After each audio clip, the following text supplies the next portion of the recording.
Welcome to the Fear and Greed Business Interview. I'm Sean Aylmer. Depending on who you ask, rugby union in Australia has been in decline since the 2003 World Cup. Financial woes and dwindling broadcast audiences have dented the sport's reputation. And while it may have turned a corner, it might still be a bold decision for a business to go all in on the code, becoming the naming rights sponsor for the Super Rugby Pacific men's and women's competitions. And it's even more unusual when the business is B2B rather than B2C. Vincent Nair is the Executive Director and CEO of Smartech Business Systems. He joins me in the studio. Vincent, welcome to Fear and Greed. Hey, Sean. Good to be here. Okay, Smartech. Tell me about it. What is it first? We are a channel partner, one of the biggest in Asia Pacific. We represent very large manufacturers, and we service over 10,000 B2B customers in Australia, from parcel locker technology all the way to being the largest print technology distributor in Australia and Asia Pacific. Okay, so print technology distributor. Just explain what that means. So we are HP's largest mid-range, large format printer solutions provider to B2B customers that those guys in HP have. So if you want to buy a $400,000 solution, you go to HP, they'll say, talk to Smartech. They are the experts in installation, in terms of sales and service and all that. Okay, great. As a B2B company, you have gone all in on sponsoring rugby. Why did you choose a sport like rugby? So it's a global game. It manifests with us really well. We're a global company, and we feel that there is an opportunity with the British Lions coming through. Once in 12 years, the British Lions. I'm going to interrupt you. So those who aren't rugby fans, the British Lions, so it's England, Scotland, Wales and Ireland, which is quite unusual in rugby, that those four get together. So they're touring Australia as of, about now. Yeah.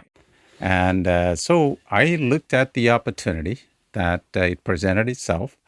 And I'm always of the view that if things are bad, you can only go north from there. And you're quite right, Sean. I mean, Rugby Australia has had its moments some years back, but it is now under an organization led by Dan Herbert as chair, new board, Phil Wall as the CEO.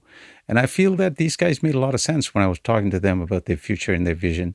And it kind of resonated well with me. So I liked it with a product of, the British Lions coming through, and they've got some good test matches. And the most important test match that I think is going to be very good for me is the one against Fiji on July 6th. So a little bit of that. There, Vincent. Yeah, a little bit of personal bias there. But I like what they're thinking and where they've come from. And I think so far our experience has been great with them. So when you talk, off air, I mentioned my boys play rugby. My daughter plays AFL. I grew up soccer in a rugby league town, right? So I've kind of got the whole gamut. Is there something about rugby that you think, apart from the fact that its value when you got in was relatively low, is there something about rugby that you like over the others? Yeah, definitely. Rugby is such a elegant game if you think about it. There's a paradox here. It's physical.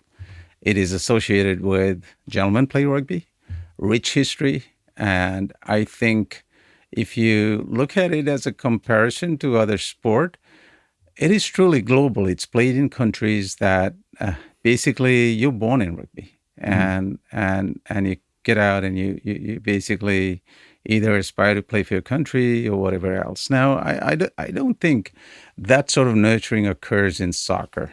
Okay, as an example, from my personal experience, you get lost in the crowd. Yep. But rugby, you've got to focus the structure in the teams, in the schools that you grew up with. And I think there's a bit of pride there. That's a little bit different to NRL, I think. Stay with me, Vincent. We'll be back in a minute.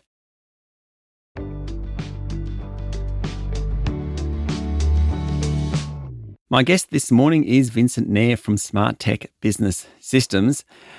I know ahead of the break, we're talking about why rugby. You're B2B.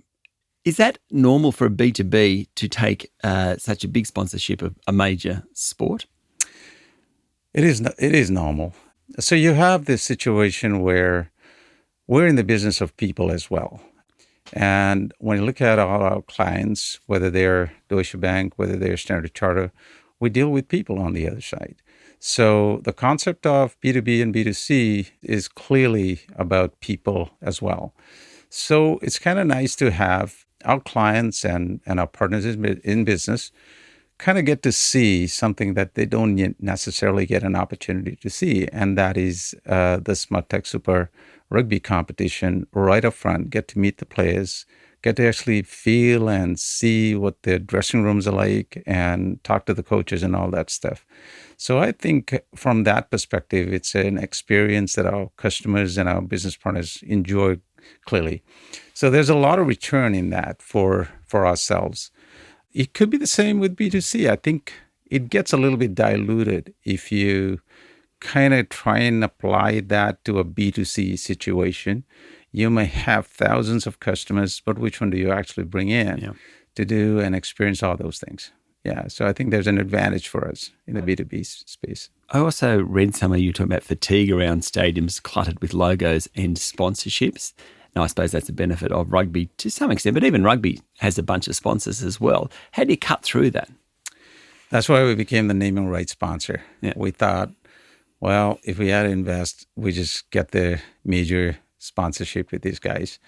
It costs us a bit of money, good investment, good returns. Everything in our business is about business casing and also community improvement and contribution. And we saw that there were returns everywhere for this. And in the last 2.5, 3 months with Rugby Australia and the Super Rugby competition, I think we've seen a lot of intangibles coming through and great experiences for our businesses and our business clients. Apart from the fact that the Brumbies didn't win, my team. Disappointing, right?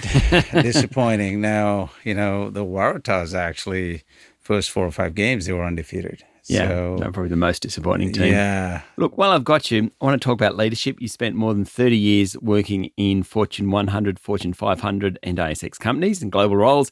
You've been publicly awarded for your work as a CEO. You've spoken about rugby instilling values, discipline, respect, community. Are there parallels, I suppose, between that rugby world and good CEOs? Absolutely. I think so. I find that you got 2 types of CEOs. One that has started their careers from the bottom of the food chain and they work themselves to the top, grinded away. And then there's others that have been handed the opportunity on a silver plate. There's nothing wrong with either one of those, but I think folks like myself who have worked ourselves to the top, we find that there's another set of values. We appreciate the people that are coming through the ranks and we understand people and we are always in a space where we want to make sure that there are others in a similar pathway as we have come through. So we won the Employer of Choice 2023 and 2024. And our folks, our employees got us there. It wasn't our strategy or anything like that. They said, we have one of the best places to work in the world. So we kind of like that. And it's all about just listening and supporting them and going home with them when they clock off at 5 or 6 o'clock in the afternoon and being there for them on the weekends as well. So we're not there just as an employer and they're not just doing a job, but they're with us because they want to be with us. What next for Smartech then? We're in an acquisition growth mode right now. We're in the middle of an acquisition. Our intention is to definitely double our footprint in Australia and New Zealand. We're not done yet. We are on a growth trajectory. We've had a very, very significant drive that has created over 10,000 B2B customers. We'll be satisfied if we become a $300 to $400 million company in Australia alone. So we are aiming to do that in the next 3 years. Good luck with it, Vincent. Thank you for talking to Fear and Greed. Thank you very much. That was Vincent Nair, Executive Chair and CEO of Smartech Business Systems. This is the Fear and Greed Business Interview. Join us every morning for the full episode of Fear and Greed Business News you can use. I'm Sean Aylmer. Enjoy your day.